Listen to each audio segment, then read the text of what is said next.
इस कार्यक्रम के पुण्यार्चक हैं श्री रतन लाल जी, श्रीमती राजप्रभा, अशोक, ममता, आदित्य, रिद्धिमा, आकाश एवं विशाल सेठी कोलकाता, श्री सुनील जी, श्रीमती आशा जी, विक्की, श्रेया, सिद्ध एवं अद्विता, हैदराबाद।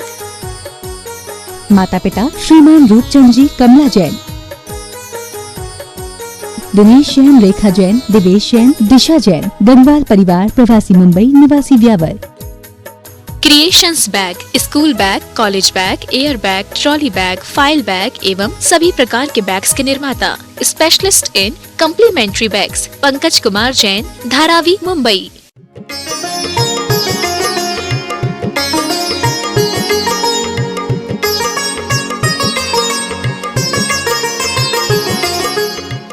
जश्न दर्शकों, आप सभी का स्वागत है जिनवाड़ी चैनल पर।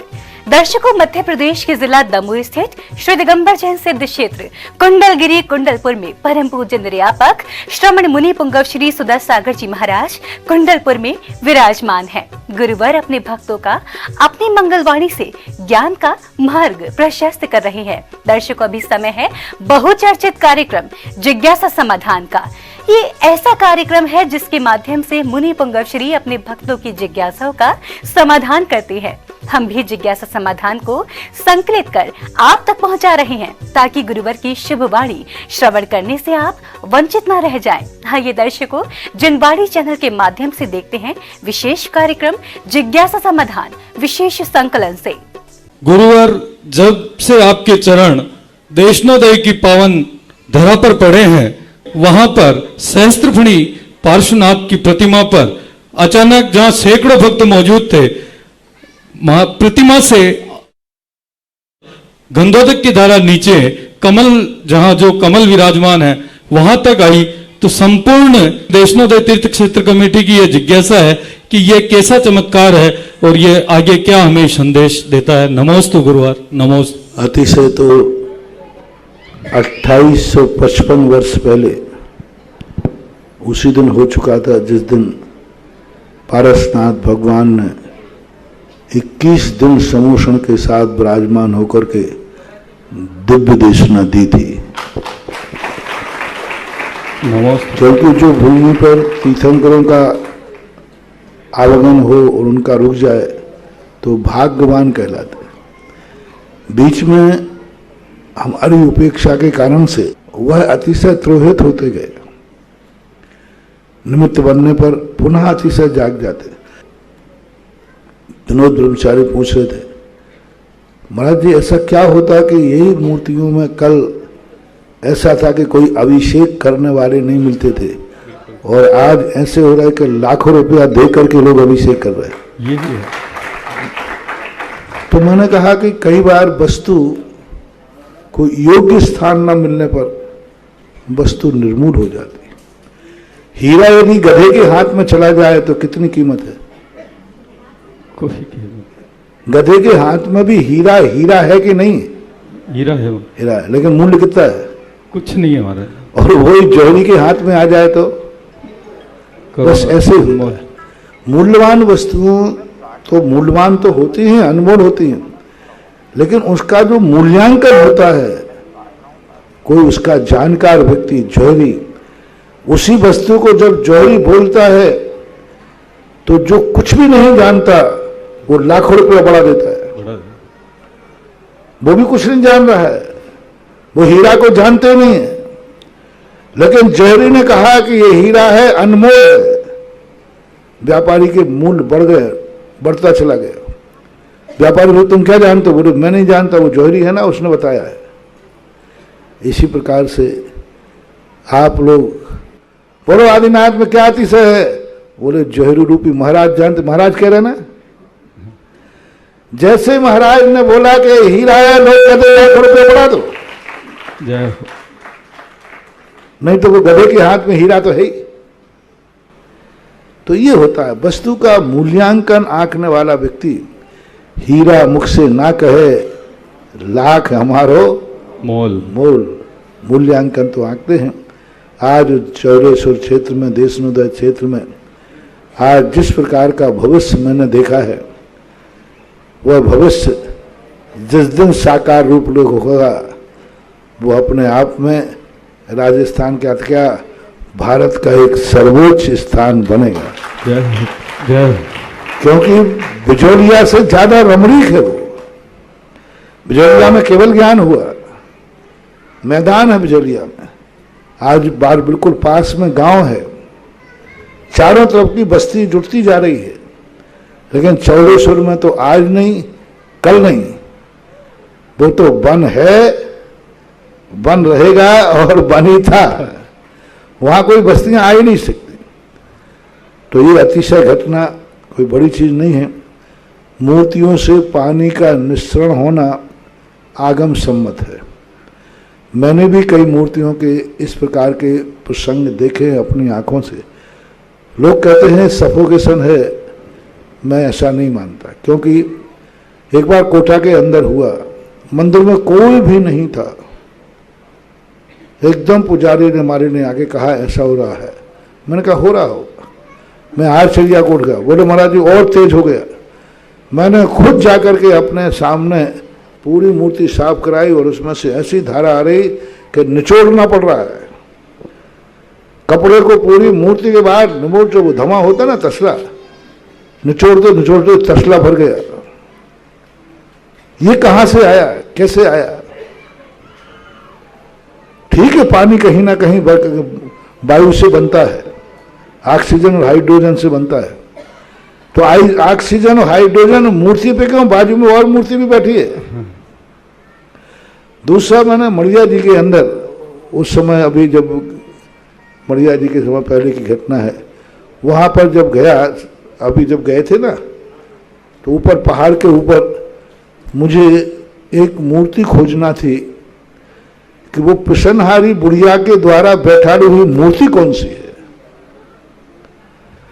पिसनहारी मड़िया का नाम तो है, लेकिन मूर्ति कौन सी है उस सम्मत की। फिर पूरा मैंने पिसनहारी मड़िया का इतिहास खोजा, कौन से सम्मत में थी, किस सम्मत में थी। सारा मिलने के बाद सारी मूर्तियों की प्रशस्ति मैंने दिखवाई, कहीं नहीं मिली।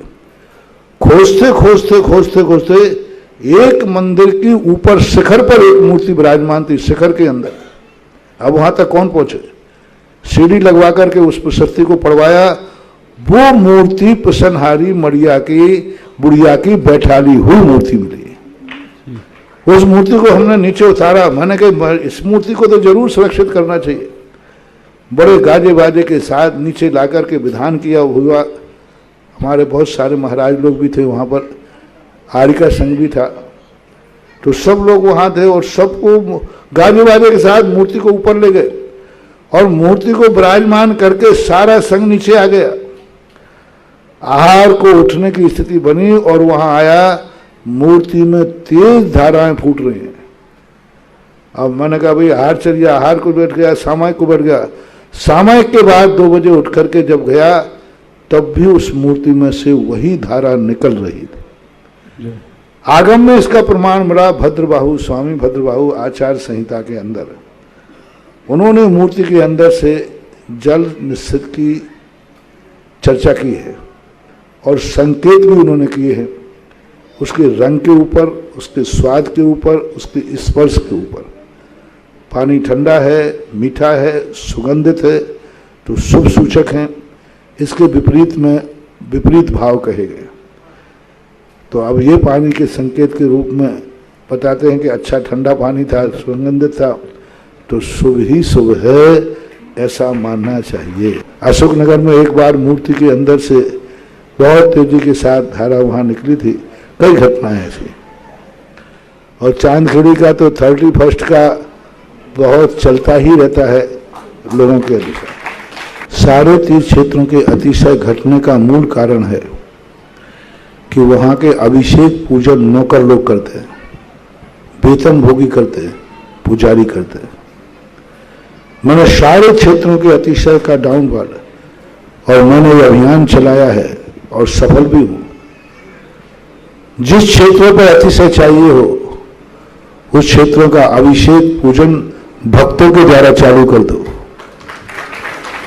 वेतन भोगी से मूर्ति का अतिशय घटता है, वो पेट के लिए कर रहा है, उसकी भक्ति नहीं होती है। मैंने ऐसे ऐसे भक्त देखे, पुजारी देखे, जो भगवान के अभिषेक का जल इतना गंदा, एक स्थान पर एक पुजारी जल के लिए कुएं से लाना पड़ता था, तो पुजारी की संख्या बढ़ गई, तो दो तमड़ी तो बाहर से लाता और 2 तमड़ी वहीं के नल से भर देता था, जो नल तुम्हारे नहाने का होता है। उसकी श्रद्धा नहीं है। मूर्तियों के अतिशय मत घटाओ। अभिषेक नहीं होता है तो मत होने दो, लेकिन वेतन भोगने से अभिषेक मत कराओ। भगवान का अभिषेक नहीं होगा तो कोई अतिशय नहीं घट जाएगा। कोई शास्त्र में नहीं लिखा है कि भगवान की मूर्ति का प्रतिदिन अभिषेक होना ही चाहिए। कौन से शास्त्र में लिखा है? किसी शास्त्र में नहीं लिखा कि मूर्ति का अभिषेक होना चाहिए। श्रावक के लिए लिखा है कि श्रावक को प्रतिदिन अभिषेक करना चाहिए। मूर्ति का अभिषेक होना चाहिए। तो कितनी मूर्तियां हैं जिनका अभिषेक नहीं होता? मानव स्तंभ की मूर्तियां, बाहुबली मूर्ति, बहुत सारी मूर्तियों का नहीं होता, कहीं नहीं लिखा। लेकिन नौकरों से कराना पूजा अभिषेक पाठ बहुत बड़ी, और ये चौलेश्वर का सबसे बड़ी कमजोरी थी। वहां का अभिषेक पूजन सब नौकर करते थे, पुजारी करते थे। पूरे चौगले के युवाओं को जब ये संदेशा दिया, क्योंकि वहां इतना यात्री नहीं था कि प्रतिदिन यात्रियों से अभिषेक हो जाए, सुबह रुकते भी नहीं थे, क्योंकि वहां रुकने की व्यवस्था नहीं है। चारों तरफ से अनेक सरकारी बाधाएं, सांप्रदायिक बाधाएं इतनी ज्यादा थी कि जिनके कारण यात्री वहां रुक नहीं सकता। जंगली स्थान है, शेर चीतों का स्थान है। मेरे सामने शेर चीते, वहीं मैं जहां था उससे 100 मीटर पर तो शेर चीते रहते थे। तो लोग तो वैसे वहां डरते हैं। तो इस स्थिति को लेकर के और जब से चौगले के बच्चों को मैंने कहा कि तुम अतिशय चाहते हो, चौलेश्वर में विकास चाहते हो, तो भगवान का अभिषेक पुजारियों से नहीं भक्तों से शुरू कराओ। और 7 दिन के 7 मंडल बनाए भक्तों के। और आज अभी इन्हीं प्रकार ने बताया 20 से 25 लोग प्रतिदिन अभिषेक हर गांव से जाते हैं, शांति धारा करते हैं, बोली लेकर अभिषेक करते हैं। उनकी भी समृद्धि बढ़ रही है और क्षेत्र में भी अतिशय शुरू हो चुके हैं। क्योंकि भक्तों से अभिषेक, बाप को नौकर की रोटी खाना पड़े, बेटे को जन्म से नौकर के हाथ से पलना पड़े, ये सौभाग्य नहीं है, दुर्भाग्य है। भगवान का अभिषेक नौकर के हाथ से हो गए, समझ लेना मिटने के समय आ गए धर्म के और धर्मात्माओं के। इसलिए क्षेत्रों के ऊपर 50-50 किलोमीटर तक भी, अभी देख लीजिए रणथंभौर है जो शेर क्षेत्र के बीच में है। बच्चे जाते हैं, शेर चीते प्राय आए तो नहीं मिलते उनको, हैंचुरी है। लेकिन आज वर्षों से 180 बच्चों ने नियम लिया था कि जब तक लोग हम जिंदा हैं, चाहे शेर आ जाए चाहे चीते आ जाए, भगवान का अभिषेक भक्तों से होगा। आज रणथंभौर सारे भारत का सर्वार्थ सिद्धि क्षेत्र बन गया। अशोकनगर के बाद जिनोदय तीर्थ क्षेत्र 35 किलोमीटर दूर है, वहां भी लोग जाकर के प्रतिदिन जाकर के बच्चे जाते हैं अशोकनगर, मुगावली, पिपरई आदि से, और वहां का भगवान का अभिषेक करते हैं। जब से भक्तों ने, वहां भी यही था, एक पुजारी जाता था गीला कपड़ा लिए होता एक बाल्टी में, जय हो काय को बोले गो, बस ये पहुंचाओ, पूरे 24-25 मंदिर हैं, आ जाता। अब वहां पर जाकर के प्रतिदिन 40-50 लोग जाकर के अभिषेक कर रहे हैं। जिनोदय तीर्थ क्षेत्र आज विश्वव्यापी बन गया। बजरंग दल में कोई अभिषेक करने वाले नहीं थे, दर्शन करने वाले। प्रतिदिन कम से कम 100 लोग बिना से जाकर अभिषेक करते हैं। आज वो पुण्योदय तीर्थ क्षेत्र के नाम से चमक रहा है, विकास हो रहा है। तो बंधुओं, भक्त की भगवान का अतिशय बढ़ेगा, और भगवान का अतिशय बढ़ेगा तो लाभ तो तुम्हें ही मिलना है। चौलेश्वर के बच्चों को यहीं से मेरा आशीर्वाद है, पूरे चौगलों को।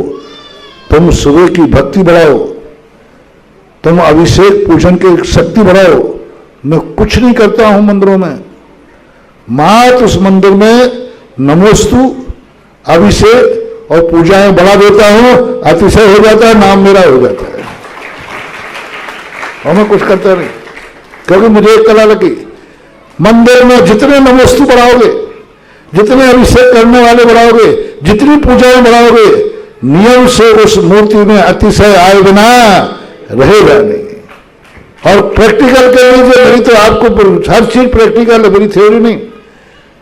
कॉलोनी के मंदिर में अतिशय करना है, 6 महीने कर लीजिए।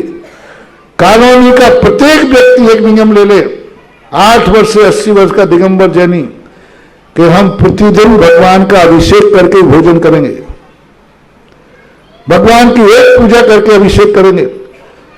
अब जितने परसेंट में लोग पूजा अभिषेक करेंगे उतना परसेंट अतिशय हो जाएगा। 20%, 20%, 100% कर लीजिए। 6 महीने के बाद देखिए वो आपका मंदिर भी महाअतिशय क्षेत्र के नाम से दुनिया में जग जाहिर हो जाएगा।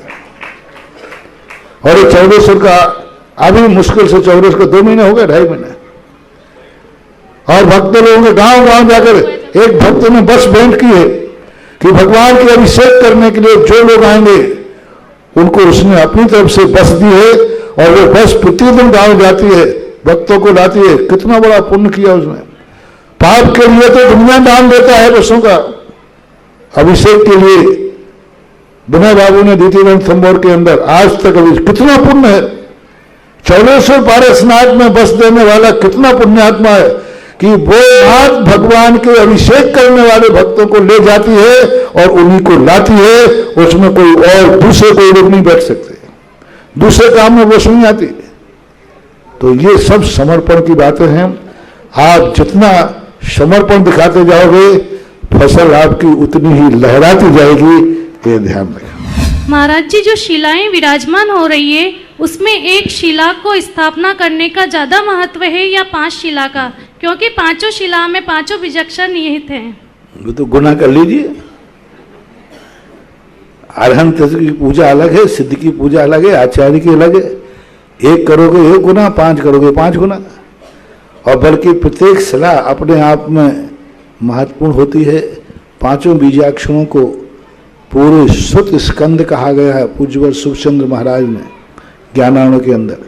ये 5 बीजाक्षर हमारे जैन दर्शन के एक बहुत बड़े महाबीजाक्षर कहलाते हैं। इन बीजाक्षरों के अंदर 5 परमेष्टियों को रूप दिया गया। तो इनका तो अपने आप में 5 का तो महत्व 5 का ही है, क्योंकि हाथ में 1 उंगली है और 5 उंगली है। ताकत किसकी है? यदि 4 उंगली नहीं हो, अकेली 1 उंगली है तो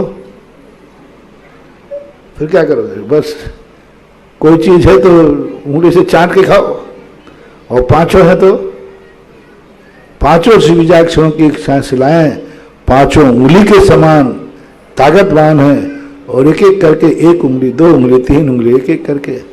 महाराज जी, विनय तप किसे कहते हैं और वैयावर्ती तप की क्या परिभाषा है? विनय तप का अर्थ होता है अपने जीवन में समस्त इच्छाओं को जीत करके गुणों के प्रति अनुरागित होना। पात्र की सेवा करने का नाम वैयावर्ती है। और पात्र में पूज्यवर उमा स्वामी महाराज ने पूरे जितने पद दिए हैं सब पात्र यानी मुनि के रूप में दिए। आचार्य, उपाध्याय, शैक्ष, हिलान आदि ये सब पात्र के रूप में दिए। वैयावर्ती के प्रसंग में जब उन्होंने दिया तो एक भी उन्होंने और साधर्मी को, गृहस्थ को, आदि को नहीं लिया। वैयावर्ती में उन्होंने सारे लोगों को, सबको, पात्र को लिया। तो जब पात्र की वैयावर्ती की जाती है तो समझ लेना चाहिए कि उनके प्रति हमारा भाव है कि इनके जो गुण इन्होंने प्राप्त किए हैं ये गुण सुरक्षित रहे, और मेरे सहयोग से यदि उन पर अनुग्रह होता है तो ऐसा सामने वाले के गुण सुरक्षित हों, उस पर अनुग्रह हो, इस भाव से की जाती है वैयावर्ती। सामने वाले में जो गुण हैं वो मुझे प्राप्त हो, इस भाव से की जाती है विनय। विनय और वैयावर्ती में इतना ही अंतर है। वैयावर्ती में एक मुख्य लक्ष्य होता है सामने वाले के गुण सुरक्षित हो, वो संरक्षित हो, वो अपने आप में व्रतों को पालन करने में समर्थ हो। पात्र जो अच्छे लोग हैं, और विनय में भाव होता है कि इनके पास जो गुण हैं वह गुण मुझे भी प्राप्त हो, ये है। और तप में इसलिए रखा है क्योंकि विनय करने वाला व्यक्ति नियम से अपनी इच्छाओं को गौण करता है, सारी मान मर्यादाओं का विचार न करके गुणों के प्रति समर्पित हो जाता है, इसलिए उसको। महाराज जी, जिस व्यक्ति ने किसी बोली में बोली की है और उसका शिलापट पर नाम अंकित है, तो उसके लिए क्या वो रहेगा जी? क्या रहेगा? वो पैसे नहीं दिए उसने, पैसे नहीं दिए तो उस पर उल्टा ब्याज लग रहा है, फिर उसको मैं ब्याज के देना पड़ेगा। शिला पर नाम लिखा अंकित है उसका आज भी। तो वो शिलापट पर जितने दिन लगे, 1 सेकंड के विज्ञापन का कितना रुपए लगता है? तो जब तक वो पैसा नहीं देगा और शिलापट पर नाम लिखा रहेगा, तो विज्ञापन के जो पैसे लग रहे हैं उतना पैसा उसका खाते में डलेगा और उतने पैसे का वो निर्माण का अधिकारी होगा और बाद में मैं ब्याज के देना पड़ेगा। तो इसलिए जिसके नाम लिखे हों तो या तो वो पैसा दे देवे, नहीं तो वो नाम जो लिखा है उसको हटवा देवे, खुद ही जाके हटा देवे, भाई इतना महंगा विज्ञापन मैं नहीं दे पाऊंगा। महाराज जी, मेरा सवाल भव्योदय अतिशय क्षेत्र रेवासा के संबंध में है। मेरी एक जिज्ञासा है, वहाँ से शांतिनाथ भगवान की प्रतिमा जी 3 बार चोरी हो गई और तीनों बार वापस आ गई, तो इसका क्या रहस्य है? अपने आप में मूर्तियों का भी कुछ प्रभाव रहता है, उनमें संस्कार रहते हैं। और रेवासा क्षेत्र तो हमेशा से पहले से बहुत बड़ा एक राजस्थान का एक बहुत बड़ा अमीरों का क्षेत्र था, बहुत बड़ा। लेकिन धीरे धीरे परिस्थितियों ने उजाड़ दिया और उस मंदिर में मैंने उस समय सीकर वाले युवा मंडल शाम को तो आरती के लिए कुछ समय तक गए, जैसे अभी चौलेश्वर में लोगों ने किया, ऐसे रेवासा के चारों तरफ के गांव लोग 7 दिन के 7 मंडल बनाकर प्रतिदिन अभिषेक करने को जाने लग जाएं, तो रेवासा का विकास भी दिन दुगना छूना है। क्योंकि रेवासा को हमने वो खंडहर रूप देखा है और रेवासा में जाकर के मैंने बहुत समय उसका नाम भव्योदय तीर्थ क्षेत्र नाम दिया है। हमारे पूज्य ज्ञान सागर महाराज की राणौली से 13 किलोमीटर दूर लगभग है ना, हाँ राणौल से। और ज्ञान सागर महाराज ने बनारस से विद्यालय छोड़ने के बाद सबसे पहले छावड़ा संस्कृत महाविद्यालय रेवासा में खोला था। और आचार्य ज्ञान सागर जब भूरामल थे, उनके हाथ का बना हुआ बैनर मुझे मिला, जो उस समय उन्होंने बोर्ड बनाया था, छावड़ा संस्कृत महाविद्यालय। तो रेवासा अपने आप में एक बहुत बड़ा इतिहास रहा। बाद में जाकर उनका ननिहाल था दाता रामगढ़, वहाँ भी उन्होंने संस्कृत महाविद्यालय खोला था, वहाँ की तो बिल्डिंग आज भी बनी हुई है। तो रेवासा के स्थिति को लेकर के अतिशय उसके हैं। सुमतनाथ भगवान, पदमपुर भगवान जब निकले थे जयपुर के पास में, उससे थोड़े दिन पहले ही रेवासा के निकले थे। लेकिन रेवासा की राजकीय सत्ताएं विपरीत होने के कारण से उनका उतना विकास नहीं हो पाया। लेकिन वो छोटी सी मूर्ति बहुत बड़ी मुझे तो कैसे मिली, अनायास मिली। एक उसकी प्रशस्ति पर एक चरण पादुकाएं मिली। चरण पादुकाओं को देखा तो मैंने कहा चरण पादुकाएं वेदी में कैसे रखी। जब वो चरण पादुकाओं को देखा पढ़ा तो उसमें रेवासा का पूरा इतिहास लिखा था, मूर्ति निकलने का इतिहास लिखा था। और फिर सुमतनाथ भगवान को खोजा तो वे सुमतनाथ भगवान भी मिल चुके और उसी समय उसका नाम हमने भव्योदय तीर्थ क्षेत्र दिया था। आज वो क्षेत्र है, बस सीकर वाले आसपास के गांव वाले और चेत जाएं तो सोने में सुहागा हो सकता है। कसायवान जीव बंध करता है, ऐसा उमा स्वामी महाराज जी ने तत्वा सूत्र में कहा। लेकिन कुंद कुंद स्वामी जी कहते हैं कि कसाय में जब कर्ता भाव होता है तब बंध होता है, तो दोनों में क्या समन्वय है? दोनों में कोई अंतर नहीं है। इनका विषय जो है कर्ता कर्म क्रिया के ऊपर आधारित है। और पूज्यवर उमा स्वामी महाराज का जो विषय है वह निमित्त नैमित्तिक के रूप में है। वहाँ उन्होंने निमित्त नैमित्तिक परिणति स्वीकार की कि किस निमित्त से बनकर करता है। और वहाँ पर जो कर्म सिद्धांत है, जब भी कसाय होगी तो कर्तापन के रूप में ही होगी। उन्होंने षट कारकों को, क्योंकि अध्यात्म ग्रंथ जो है षट कारकों को स्वीकार करके अपनी आत्मा पर उपादान पर घटाता है। और कर्म सिद्धांत ग्रंथ में सब कुछ निमित्त के ऊपर बनता है। जो भी कार्य होगा उसमें निमित्त की प्रधानता होगी। वहां कसाय को निमित्त माना गया है और अध्यात्म ग्रंथ में कसाय को उपादान माना गया है। फर्क इतना है कि जिससे कार्य होता है वो निमित्त कहलाता है। बंध कसाय से होता है, इसलिए कसाय को निमित्त रूप में स्वीकार है। सकसायत्वा जीवा। और यहाँ पर जो है निमित्त को गौण कर दिया गया। यहाँ कहा गया जो भी बंध होगा वो स्वयं के परिणामों से ही होगा। यहाँ अभेद, परिणाम और परिणामी में अभेद किया गया। अध्यात्म ग्रंथ अभेद को स्वीकार करता है। वो कहता है परिणाम करने वाला कौन है? आत्मा है। तो आत्मा ही दोषी है। आत्मा ने कसाय किया है, आत्मा का परिणाम है। तो अशुद्ध निश्चय से राग देशों का कर्ता आत्मा है। इसलिए बंद करने में कारण कौन है? आत्मा का कर्तृत्व भाव, आत्मा का कर्ता भाव।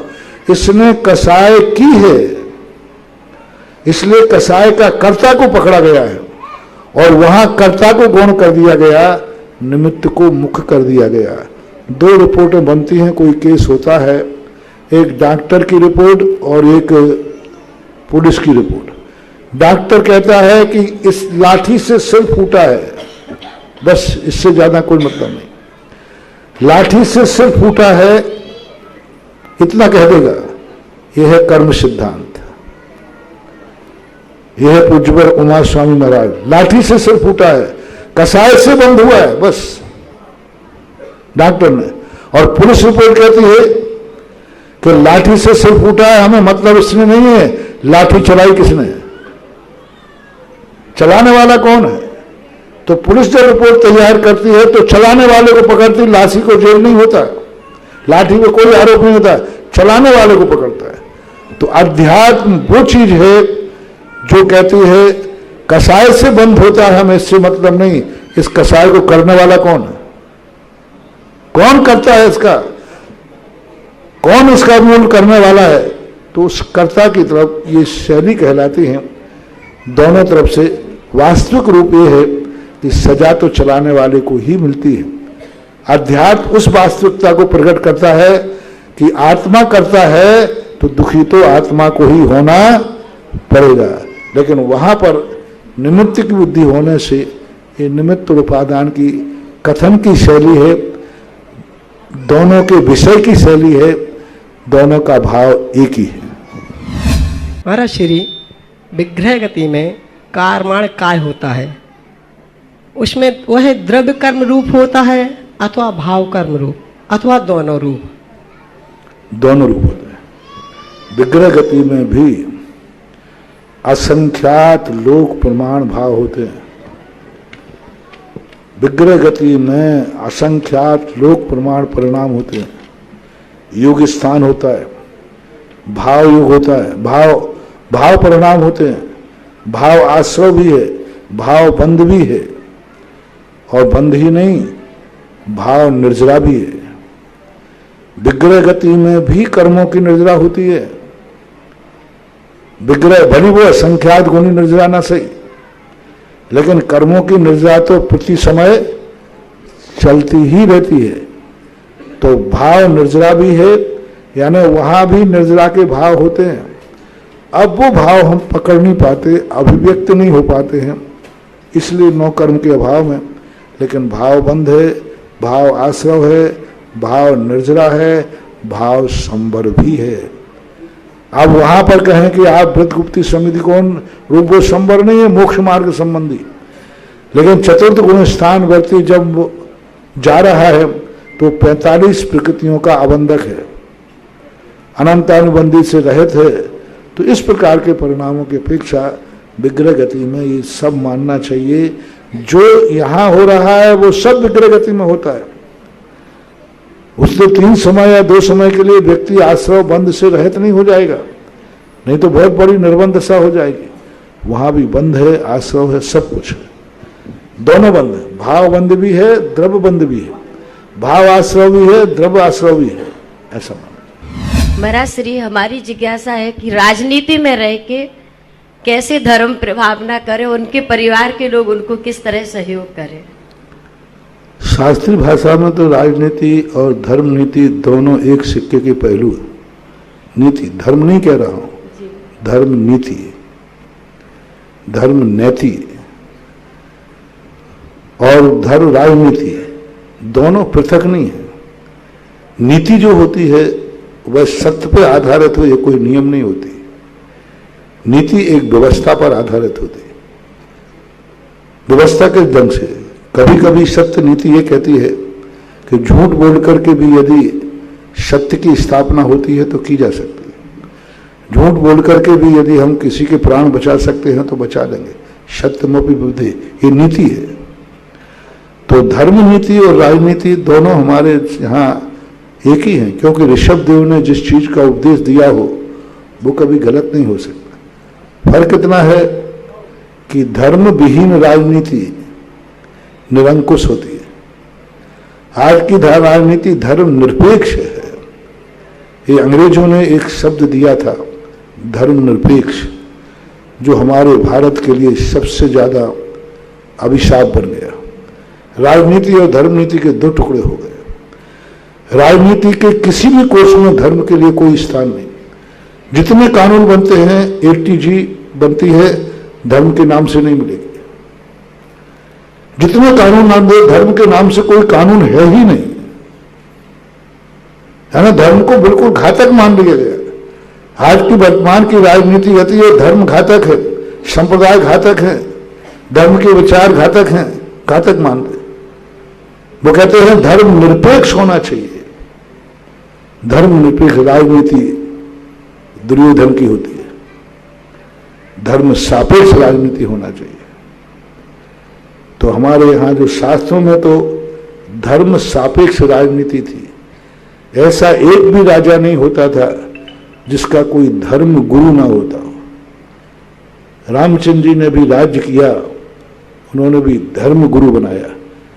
पर लौकिक पढ़ाई का गुरु नहीं कह रहा हूं, राजगद्दी का गुरु, राजा का गुरु, राजगुरु, जहां राजा अपनी सारी राजनीति का परामर्श करता है, सलाह करता है, राजा से, गुरु से विमर्श करता है। जो राजनीति गुरु से सलाह करने लायक हो, गुरु से परामर्श करने लायक हो, और जिस राजनीति में गुरु परामर्श देते हो, वो राजनीति धर्म से अलग कैसे हो सकती है? आज के जो सलाहकार हैं वे गुरु नहीं है, धर्मात्मा नहीं है। आज के सलाहकार नौकर हैं। आज के जितने भी राजा हैं, जितने भी, जिसको अपन राजा, हालांकि राजा है ही नहीं, सब कर्मचारी है, लेकिन फिर भी यदि प्रतिनिधि के रूप में अपन मानते हैं, कितना बड़ा दुर्भाग्य। अंग्रेजों का देखना कितनी बड़ी दुर्नीति थी। प्रतिनिधि है, सांसद है, विधायक है, मंत्री है, लेकिन उसका सलाहकार कर्मचारी है, IAS ऑफिसर, IPS ऑफिसर, यही होते ना। यानी राजा का सलाहकार कर्मचारी, कर्मचारियों को सलाह के रूप में। अब राजा और कर्मचारी की अकल से चलेगा तो उस देश का क्या होगा? और अंग्रेजों की ये सबसे बड़ी नीति, दुर्नीति रही। हमारे राजा पहले कर्मचारी के अधीन नहीं थे, अपने से बड़े से सलाह लेते थे, गुरु से, जो राजा से भी बड़ा है, राजा के लिए भी सम्माननीय है। राज दरबार में आते ही राजा उसका स्वागत करने दरबारी पर जाता था, सलाह उससे दी जाती। और आज नेता राजा है, राजा है, और वो राजा कर्मचारी से सलाह ले रहा है, उसके सलाहकार कर्मचारी है। अब कर्मचारी से अकल से चलेगा तो आज की राजनीति में अंग्रेज चले गए, लेकिन अंग्रेजों के संस्कार आज भी हैं, बहुत सारे कानून आज भी वही चल रहे हैं। इसलिए आज की राजनीति में तो हम नहीं कह सकते, फिर भी हर राजनेता को अपना आचार विचार साथ रखना चाहिए, जितना बनता है उतना करना चाहिए, लेकिन अच्छे लोगों को राजनीति जरूर करना चाहिए, ये तो सलाह मैं दूंगा। क्योंकि मुझे शिवा खेड़े की वो बात याद आती है, देश इसलिए बर्बाद नहीं है कि यहाँ पर गद्दार लोग हैं, बदमाश लोग हैं, देश इसलिए बर्बाद है कि अच्छे लोग चुप बैठे हैं। इसलिए अच्छे लोग राजनीति में नहीं आते। अच्छे लोग कहते कौन झंझट में पड़े, कौन उसमें पड़े, इसलिए जाकर के देश की खराबी है। और अच्छे लोग नहीं आएंगे तो फिर बुरों का राज्य रहेगा ही। तो राजनीति में अच्छे लोगों को आना चाहिए, लेकिन राजनीति जो है उसको तो स्वयं संभालना पड़ेगा, क्योंकि आज का कानून ऐसा बन गया है। महाराज श्री, हम लोग श्रावक हैं और सुबह ऑफिस जाने से पहले हम लोग सोचते हैं कि 15-20 मिनट मंदिर में भाव पूजन की जाए। और भाव, चूँकि मंदिर में शोर शराबा इतना ज़्यादा होता है तो कई बार मंदिर नहीं जा कर के घर में भी भाव पूजन करते हैं फोटो के सामने, तो भी काफ़ी अच्छी अनुभूति होती है। तो क्या उचित है, क्या करना चाहिए? अनुभूति अच्छी हो रही है इससे तुम अच्छा कार्य कर रहे हो, ये मत समझना। क्योंकि अनुभूति कभी कभी मन को संतोष देती है। फोटो के सामने तुम अपनी जो पूजा कर रहे हो वो तो तुम कर लोगे, लेकिन जो मूर्ति की एनर्जी मिलने वाली उससे वंचित रह जाओगे। एक सामने आशीर्वाद लेना और एक फोटो में आशीर्वाद लेना, एक जिंदा पिता में और फोटो जिंदा पिता में क्या अंतर है? एक जीवित पिता है सामने, और जीवित पिता के रहते हुए फोटो को अगरबत्ती लगाई जाए तो शुभ है कि अशुभ? आप पढ़े लिखे आदमी, पिताजी हैं और फोटो को यदि अगरबत्ती लगाई जाए तो बोलो ना, शुभ है कि अशुभ? अशुभ है। फोटो को यदि पैर छुए जाए, पिताजी जिंदा हैं, घर में बैठे हैं, अशुभ है। अशुभ है। बस समझदार को इशारा काफी। उसमें से किसको कम किया जाए? एक बार चौके में व्यक्ति ने कहा, महाराज जी आपके चौके में बहुत भीड़ आती है। तो मैंने कहा किसको कम किया, पहले तुम्ही से शुरू किया जाए। बोले नहीं महाराज मुझे तो आने देना। तो मैंने बोले नहीं महाराज मुझे मत रोकना, पता चला। तो शोरगुल के अंदर में अपन ये कर सकते हैं कि बहुत सारी वेदियां होती हैं। कुछ मंदिर ऐसे होते हैं जहां शोरगुल नहीं होता है। थोड़ा गाड़ी को आधा किलोमीटर ज्यादा पड़ना पड़ेगा। किसी भोपाल में हो ना, झरनों के मंदिर चले जाओ। थोड़ा ऐसा मंदिर चयन करो जहां लोग कम हो, शोरगुल कम हो। घर में जब शोरगुल होता है तो घर वालों को निकालते हो या घर से निकल जाते हो या व्यवस्था करते हो? घर में भी बहुत शोरगुल होता है। आप कई बार वर्क करना चाहते हैं और बच्चा क्या कर रहा है, होता है कि नहीं? आप बच्चे को मना करो वो तो मानने वाला है, और मना करो तो वो रोड पड़ेगा, एक नई आफत हो जाएगी। तो फिर आप उसकी व्यवस्था करते हैं, घर छोड़ते नहीं है, घर से उसको निकालते भी नहीं। घर में शोरगुल हो रहा है, बच्चा कर रहा है और आपको डिस्टर्ब 100% हो रहा है। शांति इसी में है कि घर से निकल जाओ। शांति इसी में है कि फीलिंग अच्छी है कि उसको घर से निकाल दो। लेकिन तुम दोनों नहीं करोगे। क्या करोगे? एडजस्ट, व्यवस्था करोगे कि किस प्रकार से इसका काम भी हो जाए और मेरा भी काम हो जाए। तो थोड़ा टाइम को भी आगे पीछे किया जा सकता है। थोड़ा और जल्दी जाए, 15 मिनट थोड़ा निद्रा का भंग करें, थोड़ा और जल्दी जाए, जब लोग कम पहुंच पाए उससे पहले पहुंच जाए, और थोड़ा जल्दी जाए। और यह स्थान को ऐसा चुने, लेकिन मूर्ति के स्थान पर फोटो लाना नहीं। मूर्ति एनर्जिस्ट है, प्रतिष्ठित है, सूर्य मंत्र है। वो साक्षात भगवान की मूर्ति नहीं है, साक्षात भगवान है, साक्षात भगवान। उसमें मंत्रों की स्थापना हुई। वही मूर्ति जब प्रतिष्ठित नहीं होती जमीन पर पड़ी रहती है, पैर रखे रहते हैं, लोग बनाते हैं। लेकिन जब प्रतिष्ठा हो जाती है तो अपन उसको अभिनय नहीं करते, उच्चासन पर कुछ ना कुछ तो आगे जो आज हम उसकी अभिनय नहीं करते। थोड़ा अभिनय हो जाए तो आत्मा कांप जाती है, और आप अभिनय हो जाए तो उसका प्रायश्चित लिखा है, और बिना प्रतिष्ठा के टूट जाए तो। आज भगवान की मूर्ति के अभिषेक के लिए अपन अभिषेक करते हैं। आप लोग क्यों ना फोटो का अभिषेक कर लिया जाए, वो भी तो भगवान की फोटो है। दूसरा बहुत सरल उदाहरण दे रहा हूं। भगवान की मूर्ति को आप कैसे छूते? नहा धो करके कि बिना नहाए? सभी बोलो ना। शुद्ध कपड़े पहन करना, और उन्हीं भगवान की फोटो बोलो। जेब में रखी है कि नहीं? जेब कैसा है, शुद्ध कि अशुद्ध? दूसरे भगवान के वही भगवान, उन्हीं भगवानों की फोटो अशुद्धि है। आपके घरों में देखिए, उन्हीं भगवान का जब महिला कोई अशुद्धि में होती है, भगवान का दर्शन नहीं करती, मंदिर नहीं आती, और घर में उसी भगवान की फोटो लगी है, तो उन्हीं भगवान की फोटो लगी है, तो क्या वो भी दर्शन नहीं करती? वो तो दिखती है। भगवान वही, मंदिर नहीं जाएगी, भगवान के दर्शन नहीं करेगी, महाराज के दर्शन नहीं करेगी, लेकिन उन्हीं की फोटो मंदिर घर में लगी है तो दर्शन करते हैं। भगवान की फोटो लगी, उसी के नीचे आप बैठते हैं अशुद्ध कपड़ों में, और भगवान की मूर्ति के सामने आप ऐसा नहीं करते। कितना अंतर है। भगवान की मूर्ति छूने के लिए हमें शुद्ध धोती दुपट्टा पहनना जरूरी है, नहाना जरूरी है, शुद्धि से जाना जरूरी है। उन्हीं भगवान की फोटो हम अशुद्धि में भी जेब में रखे रहते हैं। उन्हीं भगवान की फोटो मोबाइल में रहती है। अब मोबाइल कहाँ कहाँ जाता है सब मालूम, सब जाता। तो फोटो में भगवान की मूर्ति में बहुत अंतर। महानुभाव, कितनी भी शांति मिले, कितनी भी शांति मिले, कितना भी सरगल हो, लेकिन पूजा तो भगवान के सामने ही होना चाहिए।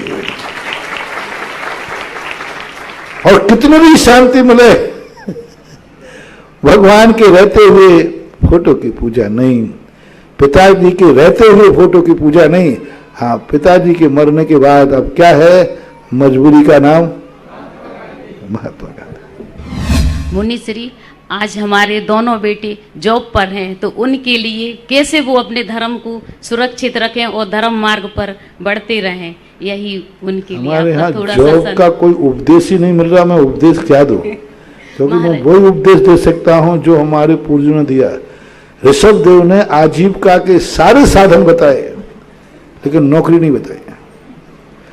सारे साधन बताए, सब बताए, कैसे रोटी रोजी कमाना, अस्सी मसी, कृषि, वाणिज्य, शिल्प, यहाँ तक कि लकड़ी से बनाना शुरू कर दिया, मटके बनाना की आजीविका बना दी, जूते चप्पल बनाने की बना दी, सारे के सारे कार्य दे। लेकिन एक बार भी कहीं ये नहीं लिखा कि आजीविका का साधन नौकरी भी है। दासता को उन्होंने आजीविका में नहीं लिया। दासता को ना तो दासता करने का विधान लिखा है, ना दासता करवाने का विधान लिखा। जब 10 प्रकार के परिग्रहों की बात आई तो उसमें दासी दास को परिग्रह में रख दिया। व्यापार को परिग्रह में नहीं रखा, व्यापार को परिग्रह में नहीं रखा, धन को रखा है, धन को रखा है उन्होंने, धन प्रकार परिग्रह है। लेकिन व्यापार को इसलिए छोड़ दिया उन्होंने कि व्यापार अनेक प्रकार का होता है, धन के लिए नहीं। अंजलि खोलना भी तो व्यापार है, व्यापार है ना ग्रहण करना किसी वस्तु का। तो उन्होंने कहा कि इस वस्तु की अर्थ क्रिया क्या है। व्यापार तो प्रवृत्ति का नाम भी व्यापार है, ऐसे शब्दों का प्रयोग होता है। लेकिन जो आजीविका के साधनों में था उनमें दासी दास का जो है बड़ा विचार है, हमें कहीं मिल नहीं रहा। बहुत सारे लोग ऐसा पूछते हैं। 2 प्रसंग मुझे नहीं मिल रहे हैं, एक तो जैनी के छोरा को नौकरी कराना और दूसरा महिलाओं को नौकरी कराने की क्या व्यवस्था है, कैसे समझाऊं, मुझे आगे में मिल ही नहीं रहा है। महाराज श्री, मेरा प्रश्न है कि प्रशासनिक कर्तव्य और धार्मिक कर्तव्य इन दोनों में सामंजस्य कैसे बैठाया जाए। मैंने अभी कहा था ना, शासनिक प्रशासनिक ये 2 चीजें। शासन के अंडर में रहता है प्रशासन। शासन और प्रशासन, शासन एक राजा है, शासन एक राष्ट्र है, शासन एक राजनीति है, प्रशासन उसका सहयोगी है। प्रशासन कानून नहीं बनाता, कानून शासन बनाता है। प्रशासन कानून का पालन करता है, पालन करवाता है। तो जब प्रशासन की बात आती है तो प्रशासन का मुख्य कर्तव्य होता है कि वो कानून को कितना फॉलो कर पा रहा है, कानून को कितना अपने आप में ऐसा सर्वहितकारी बना पा रहा है। क्योंकि कानून अपने हाथ में जिसके हाथ में आ जाता है वह व्यक्ति के मन में अहंकार बहुत जल्दी आता है। कानून को पालन कराने वाला व्यक्ति ज्यादा समाज का शोषण कर सकता है। तो उसको यही देखना है कि मुझे कानून का पालन करवाना है। अब कानून के पालन करवाते समय राजा को भी हानि ना हो और जिसके ऊपर लागू किया जा रहा है उसका भी नुकसान ना हो, क्योंकि पालन करवाने के लिए अनुशासन कार्रवाई करना पड़ती है। जिसके ऊपर कानून लागू होता है उससे कठोरता से निपटना पड़ता है, पर कठोरता इतनी ना हो जाए कि उसकी जीवन का समाप्त हो जाए। कई प्रशासनिक लोग अपने जीवन में कई बार ऐसी हानियां कर जाते हैं कि जिसका मुआवजा पीढ़ी दर पीढ़ी को भोगना पड़ता है। तो हमेशा ये देखना चाहिए कि हमें एक पालन करने का मौका मिला है। राष्ट्र का नुकसान हम करेंगे नहीं, लेकिन प्रजा को हम उतना ही ताड़ित करेंगे जितना एक किसान अपने बैल को ताड़ित करता है। एक नीति दी है हमारे यहाँ सोमदेव ने कि अपने अधीनस्थ को, जिस पर हमें अनुशासन चलाना, कितना ताड़ित करें जितना किसान बैल को करता है। बैल को मारता है, एक लोहे की अरी छुपाता है, उसको छुपाता है, लेकिन प्यार इतना करता है कि उस बैल को खोल दो तो वो लौट करके भागता है कि किसान के घर आ जाता है। इसका अर्थ है कि वो किसान की मार को, ताड़ना को बुरा नहीं माना उसने। किसान का बैल जो छूट जाता है लेकिन वो आता है बाद में लौट करके आता है। तो बस प्रशासन को हमेशा किसान के समान रहना चाहिए। जिनका कानून लागू पड़ाना है उनको ताड़ित भी करना है, नहीं तो ये उद्दंड हो जाएंगे। उनको कहीं कहीं अपना क्रोध भी व्यक्त करना है, नहीं तो ये अनुशासनहीन हो जाएंगे। लेकिन उनको प्यार भी इतना देना है कि वे ताड़ित होकर के भी तुम्हारे लिए शासन के कानून को मानने के लिए तत्पर हो जाएं। दुखी भी होंगे लेकिन कानून को मानेंगे भी। महाराज जी, आचार्य कुंद भगवान ने आश्रव के निरोध के लिए कि क्या करना चाहिए, तो उन्होंने उसका उत्तर दिया है, नादूण आशवाणम असुचित्तम च विपरीय भावं च दुखस्य कारणंतिये तयो निमित्तम गुणादितेषु। कि आश्रव का निराकरण के लिए उन्होंने कहा आश्रव को अशुचि मानो, विपरीत भाव और दुख का कारण। तो आश्रव दो प्रकार का होता है, पुण्य और पाप। तो उसे हम अशुचि और विपरीत भाव और दुख का कारण कैसे, उसमें पुण्य भी आया। आश्रव तो हमेशा आश्रव ही होगा। पुण्य और पाप का जो भेद है ये हमारी समस्या का भेद है, ये हमारी समस्या का समाधान है। औषधि कभी प्रशंसनीय नहीं होती है, हमारी मजबूरी होती है। औषधि कभी प्रशंसनीय नहीं होती, औषधि हमारी मजबूरी होती है। इसी प्रकार पुण्य औषधि है, प्रशंसनीय नहीं है, मजबूरी है। इसलिए जब प्रशंसा की जब बात आई तो उन्होंने कहा औषधि निंदनीय है, कोई नहीं खाना चाहता, कोई औषधि खाना नहीं चाहता, लेकिन औषधि का त्याग कर दो तो मरना भी नहीं चाहते। देखना कौन कौन व्यक्ति है जो आज ये लेवे कि महाराज मेरी औषधि सदा चलती रहे, जिनकी नहीं चल रही हो महाराज हमारी, और तो सब मैं घर में सुखी हूं, सब कुछ हूं, सब खाता पीता हूं, मां दवाई नहीं खाता। कोई चलाना चाहता दवाई? नहीं चलाना चाहता। तो दवाई का त्याग कर दें आप। पहले मुझे जवाब दो, दवाई कोई खाना चाहता है वकील साहब? तो फिर आज से दवाई का त्याग। क्या बढ़िया उदाहरण है, देखो भाई, दवाई खाना नहीं चाहता लेकिन त्याग नहीं कर सकते। त्याग करूं तो मरूंगा, और दवाई खाने की इच्छा नहीं है। बस पुण्य एक ऐसी ही चीज है जो प्रशंसनीय नहीं है, लेकिन मजबूरी है, पुण्य का त्याग भी नहीं कर सकते, क्योंकि पुण्य का त्याग करेंगे तो मरेंगे, और पुण्य की प्रशंसा करेंगे तो संसार में रुलेंगे। इसलिए पुण्य अशुचि है, पुण्य प्रशंसनीय नहीं है, लेकिन पुण्य त्यागने योग्य भी नहीं है। देखो बढ़िया है, दवाई खाने की इच्छा नहीं है, खाने योग्य भी नहीं, भावना भी नहीं है, लेकिन दवाई त्यागने योग्य भी नहीं है। बस पुण्य को ऐसा ही मानना चाहिए। पुण्य जब खाओ, देखो पुण्य की उपमा आचार्यों ने विष से दी। जय विष्णु भुजंतो वेद्यो पुरुषो न मरणो आदि। विष है, जहर है, लेकिन वैद्य के हाथ से खाने में मारक नहीं है।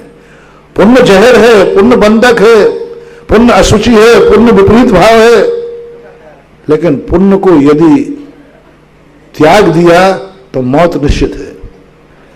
इसलिए जिंदा रहना है, संसार में जिंदा रहना है, तो पुण्य का कभी त्याग मत करना, लेकिन पुण्य को कभी शौक से मत खाना। बदनी मानी धरंता शीलानी तहा तवम चकुबंता परमठ बाहराजे ते अन्नानी पुण्य मिच्छन्ति। जो दवाई खाने की इच्छा कर रहा है उससे बड़ा मूर्ख कौन होगा? कोई ये कहे महाराज मेरी दवाई नहीं छूटे, जिंदगी भर चलती रहे, तो मूर्ख है कि ज्ञानी है? वे मूर्ख है। तो यही हमारे जैनाचार्य के, पुण्य की इच्छा मत करो, लेकिन पुण्य का त्याग भी मत करो, उसको औषधि का रूप धारण कर लो। इस अपेक्षा से हम वहां पुण्य को भी अशुचि, निंदनीय और प्रशंसनीय नहीं कहा गया है। आश्रव हे तत्व था, हे है, हे ही रहेगा। अभी दोपहर में भी हमने कहा था, जो जो हे है वह त्यागने योग्य हो, ऐसी बात हे है पक्का है, लेकिन त्यागने जो है वो त्यागने योग्य है नहीं। प्रारंभिक अवस्था में हे त्यागने योग्य नहीं होता, क्योंकि हे कभी कभी हमारे लिए उपकारी बनता है। पुण्य हमें ऐसे ही स्वीकार करना है। गाड़ी में बैठकर जाना है, लेकिन गाड़ी स्टेशन पर आके उसको छोड़ना भी है। महाराज श्री छठाला में आया है, मुनि व्रत धार अनंतवार ग्रीवक उपजायो। महाराज श्री अनंतवार जो ग्रीवक गए हैं वो भव्य जीव यही जाते हैं कि अभव्य की अपेक्षा से लिया गया है अनंतवार? भव्य भी हो सकता है। पूजपाद स्वामी ने पंच परावर्तन अभव्यों को ही नहीं बताया, भव्यों के बताया।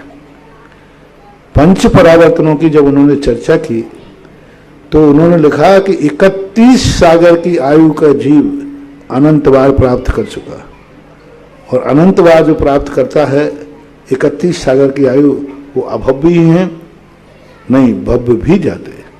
तो मुनिव्रत अनंतवार धारण करने में कोई बाधा नहीं है, धारण कर सकता। मुनिव्रत क्या, संसार की जितनी भी पर्याय हैं अनंतवार, मैंने अभी 2-3-4 दिन पहले कहा था, अनंतवार मुनि नहीं बन चुके, मुनि ही नहीं आर्यका भी अनंतवार बन चुके। सब लोग जितने बैठे हैं सब सामान्य रूप से अनंतवार आर्यका बन चुके, अनंतवार ब्रह्मचारिणी बन चुके, अनंतवार ब्रह्मचारी बन चुके। अनंतवार इसी चांदखेड़ी में, इसी स्थान पर ये जिज्ञासा समाधान हो चुका। यही हाल था, नाम भी इसका विद्यासागर भवन था। ये गोपाल वकील थे, नाम भी यही था, मेरा नाम भी सुधा सागर था, और जिज्ञासा करने वाली ब्रह्मचारिणी भी यही थी। और ये सब जो एक भी चीज मत हटाना। और ये पारस चैनल, जिनवानी चैनल, सुधा करा, सारे चैनल भी यही के ही थे। ये चैनल कोई पहली बार नहीं लग रहा है, और एक छोकरे तो बनाने वाले भी है, ये सब बच्चे थे, यही थे। तुम लोग एक बार पहली बार नहीं हो, सब लोग अनंतों बार तुम लोगों ने ऐसे वीडियो बनाई, मैंने जिज्ञासा की, और टाइम भी यही था। आगम का वचन है, तो इसलिए कोई बाधा नहीं। संसार अनंत निकल चुका है, अनंत संसार में किया क्या है, इसके अलावा हर व्यक्ति ने कुछ ना कुछ नया किया है, लेकिन वो नया होता नहीं है, वो सब पुराना हो गया। पेड़ ने कर दिया है ऐलान के पीले पत्तों को जाना होगा। पीले पत्ते गिर जाते ना, संत कहते हैं देखो पीले पत्ते कहाँ गिर रहे हैं, देखो नए कोपड़े आना है।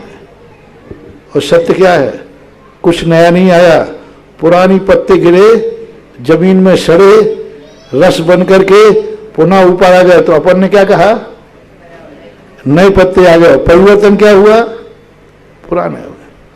तो अपन जितनी भी क्रियाएं कर रहे हैं, मुनि व्रत, पूजा पाठ, सब अनंतवार कर चुके हैं। तो फिर अनंतवार कर चुके तो उसको फिर अब क्यों करना, नहीं, क्योंकि दूसरा जो करोगे वो अनंतवार कर चुके। तो अब नया तो कुछ ऐसे ही हो सकता है कि हमारे लिए वो परमार्थ सत्य है, जो समरूप है, जो चैतन्य रूप है, वो नहीं कर पाए ऐसा।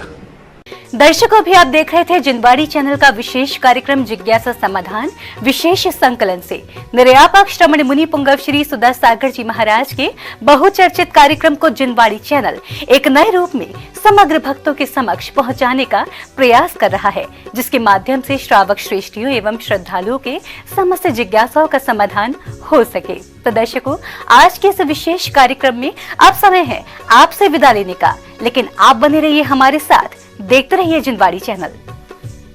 जय श्री नेत्र।